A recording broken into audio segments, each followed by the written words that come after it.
Lumber Tycoon 2, a game that has pioneered the tycoon genre, bringing up concepts never heard of before. Since the start of its development in 2015 to today, the game has changed and morphed into a classic building simulator, where only your creativity limits you. This is the full history of Lumber Tycoon 2.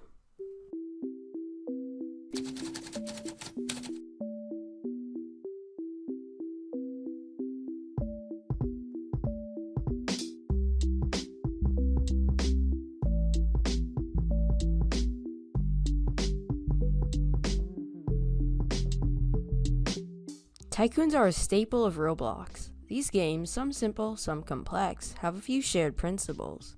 Earn money, build your base, repeat.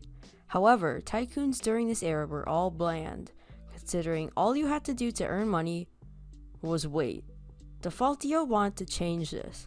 He wanted the player to earn money based on the work they put into it, not by waiting around for money to come to you.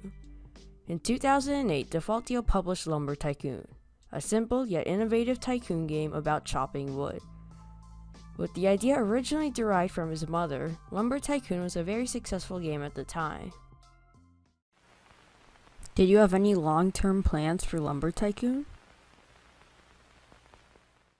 Defaultio created Lumber Tycoon as a thrill, and he never planned to do anything else with it. That wasn't until the incubator program, which at the time was a 2-month-long development process in which prodigious developers would create an original game.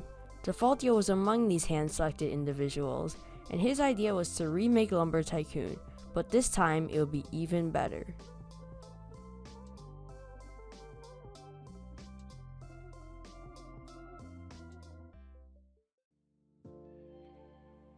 The main issue with Lumber Tycoon was the lack of creativity. Most tycoon games in this era would be abandoned after completion. You join, AFK, build, and then leave, never to return again. Defaultio wanted to change this. He wanted a game where the player could express themselves. He wanted a game that people would return to. So that's exactly what he made. After getting a green light, Defaultio began work on Lumber Tycoon 2, his biggest project yet. In the long-awaited sequel to Lumber Tycoon, building would be a major aspect. Rather than just clicking buttons to assemble pre-built structures, Defaultio wanted a custom placing system where the player could decide where to build and what material to build with. How long did it take for the game to enter public alpha?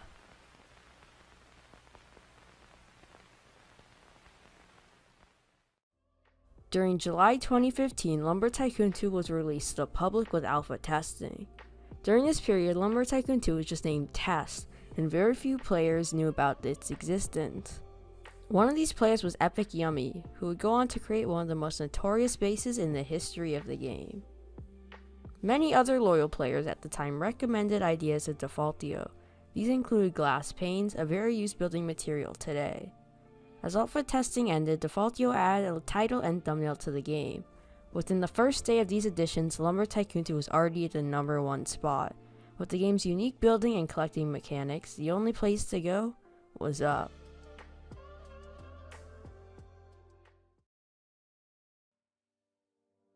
After clicking onto the game page, you are immediately greeted with images of a classic base. This building made by Epic Yummy from oak, cherry, and elm is the most recognized base ever built and probably the most inspiring. Epic Yummy found the game in early alpha when the game only held some axes and trees on a desolate base plate. As Epic started to progress in the game, he soon started construction on his famous base. What inspired you to create your base? With a simple goal in mind, Epic designed a simple house with emphasis on productivity. In later versions of this iconic build, he also used logic to further improve the base. These logical systems include easy sawmill resizing, lamp controls, and wood dumpers to quickly load a car. However, Epic is not only known for his amazing base, but also for all of his commitments in the development of the game. Epic, alongside other few testers, would constantly report bugs and suggest new features, one of which is the conveyor sweeper, a commonly used accessory to help with wood storage. As days went by, more people found out about the game, and Defaultio was almost ready to push the game into beta. Defaultio had made a rendering of Epic's base. However, it didn't import with colors or textures, so Defaultio had to manually add them. This is why the coloring looks off. After exporting the images, they were added along with the thumbnail. This marked the start of the Uprising.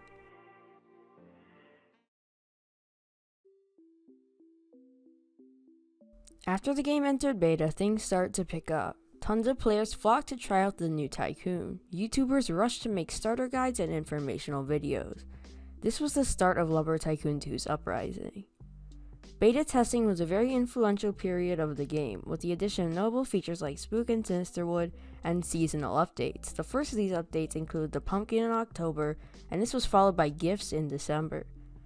However, this was only the start of major updates, and Defaultio has a lot more planned.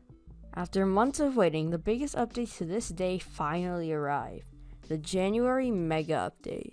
This massive update includes the Tropics biome, the maze, the Safari Hole, the Take a Passage, and 3 new trees, Koa, Palm, and Cave Crawler. This update brought in tons of new players, with everyone wanting to visit the new island and find the new trees. As the game's official release came closer, Defaultio added in the fine art shop, trailers, and most importantly, logical components. The Beta Axe was removed as the Silver Axe took its place. This marked the official release of Lumber Tycoon 2. Over the next few months, Defaultio kept updating the game, adding things like neon wires, the end times biome and axe, more wedge variants, the start of Thanksgiving updates with the turkey, and even more Christmas gifts. As 2017 rolled around, Lumber Tycoon 2 had its first major event, the 2017 Winter Games. Why did you decide to partake in events like the Winter Games?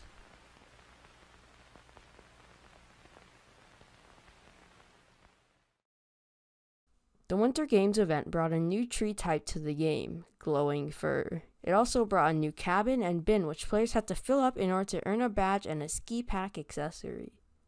Around this time, Defaultio stopped pumping out updates and started to work on new projects like Test 2. Most people recall this era as the peak of Lumber Tycoon 2. Constant updates, little exploiters, and a stable economy. Sadly, this was all about to change.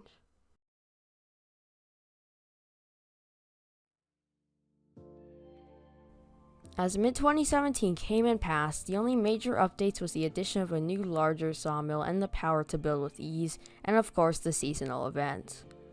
Around this time, many Lumber Tycoon 2 exploits also surfaced, including item and money dupes, item moving, and more. These exploits slowly destabilized the economy, causing players to end up with millions of dollars, something that should only be obtained by grinding. As Lumber Tycoon 2 entered 2018, the exploiter problems were too big for Defaultio to fix, thus demotivating further work on the game. What demotivates you from working on the game as much as you did before?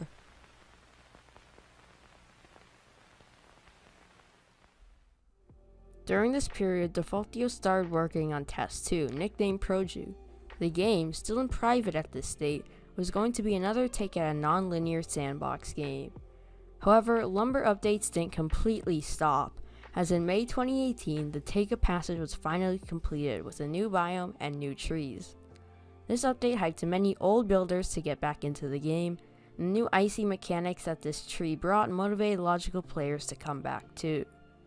Some other notable updates in 2018 was the addition of 2 new building slots and tons of gifts.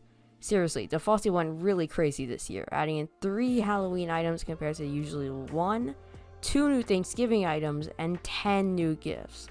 This period also saw the Beesmas 2018 event, containing a flower quest and a new super powerful axe, which still remains the best axe to this day.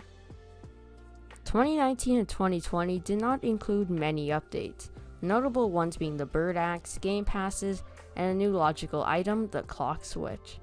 As exploiters ramped up and Defaultio spending most of his time with the newly released Proju, Lumber Tycoon 2 was deserted, but not abandoned.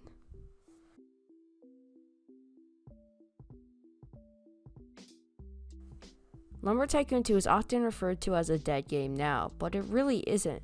Due to Lumber's creative aspects, players still return to work on their projects.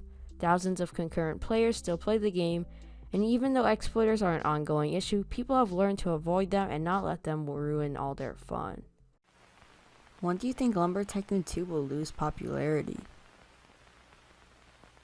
As for the future of Lumber Tycoon 2, there isn't really one. As long as the game is still working, people will still play it, and exploiters will still try to ruin it.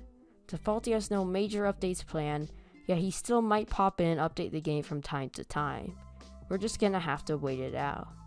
As for Projute, updates still come rolling out, yet the game is nowhere near finished at this point, and some question is whether the game will be worth it or not. There are many questions still to be asked, but for now, we're just gonna have to wait.